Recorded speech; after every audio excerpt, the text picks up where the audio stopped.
is the economy growing? Here in the United States, 2%, maybe slightly more, 2.3%, somewhere in there. Let's be generous, 2 to 3%. US, average annual growth. China, average annual growth, 6 to 9%. End of conversation. That's why China went from being one of the poorest countries in the world to being the competitor of the United States, one of the richest. You know what it's like? It's a story a little like the colony in North America being a place for furs and then becoming the new empire, so that the roles between between Great Britain and its colony were reversed. Now Britain is our colony, as any honest appraisal of the relationship between these two countries would immediately acknowledge. In Britain, one of the most common jokes you can hear is that when the United States tells Britain to jump, the response of Britain is, how high? It's a question.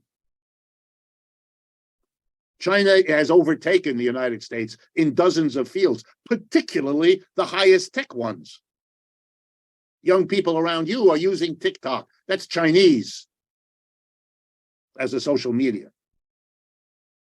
What's going on? The United States doesn't know what to do. Having not learned the lessons, having not understood what denial means, for a long time, they denied. Because to see the rise of China is to take a step in the direction that might make you confront what's happening to you. And that's a taboo.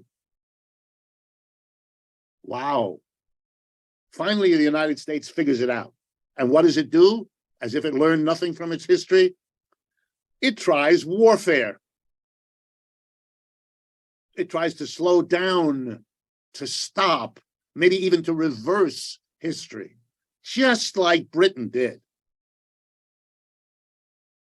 Mr. Trump declared a trade war against China. You remember? It's not that many years ago. He applied sanctions. He applied tariffs. He did everything he could to stop, to reverse it. None of it worked. It was one big, fat failure.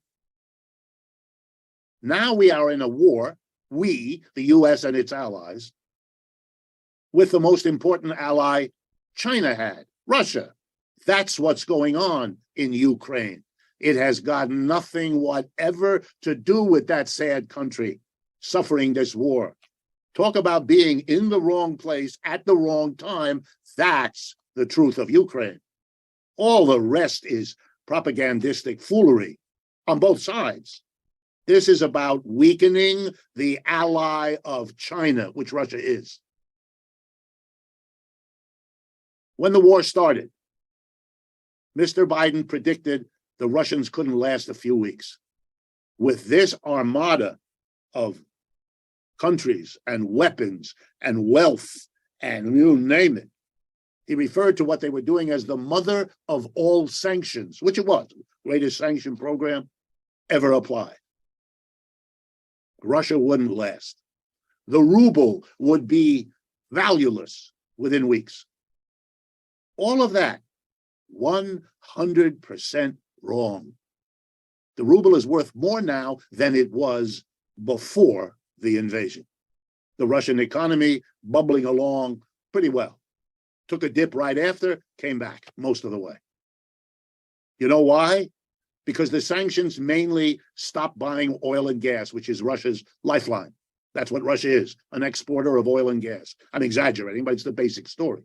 And Europe said we wouldn't buy it anymore, and that would have crippled Russia, except Russia found other buyers. It's not a complicated story. China bought more. India bought tons more. Saudi Arabia is reorganizing its economy. Pakistan is making important agreements with the Chinese and the Russians. The world isn't, guess what? Controlled by the United States. It's over. It's all around you. The United Nations took a vote on Ukraine. The majority of people did not agree, the majority of countries did not agree with the United States. They either voted on the side of Russia or they abstained. They refused to participate. It's over. But you live in an environment which needs to deny it. The divisions in our society become worse with each passing day because they're grounded in a reality that isn't changing. Inequality, as I'm speaking to you, is continuing to get worse. Corporations are working as hard as they ever did to pay no taxes. The mass of people are suffering on a scale that is unspeakable. The inflation we're still have. Prices are going up roughly twice as fast as wages. That's a destruction of the working class. Prices are going up twice the rate of wages. This is impossible. You can't do this without explosions. Now, the explosions are happening in our country, but they're not happening out of an understanding of what I've just told you. Just think about how much of what I've just told you is relatively new for you, and you're open to it. You think about these things. That's why you have something to do with the community church in Boston, of course. That's why you invite people like me. I get that, and I appreciate it. But for most Americans, no foundation like has been provided. Not in the school, not in the media, not from the political leadership, nowhere, and not from the churches either, in general. So they explode how? By taking it out on one another. Crime, bitterness, resentment, a politics of scapegoating. I mean, how else explain preposterous notions that become serious?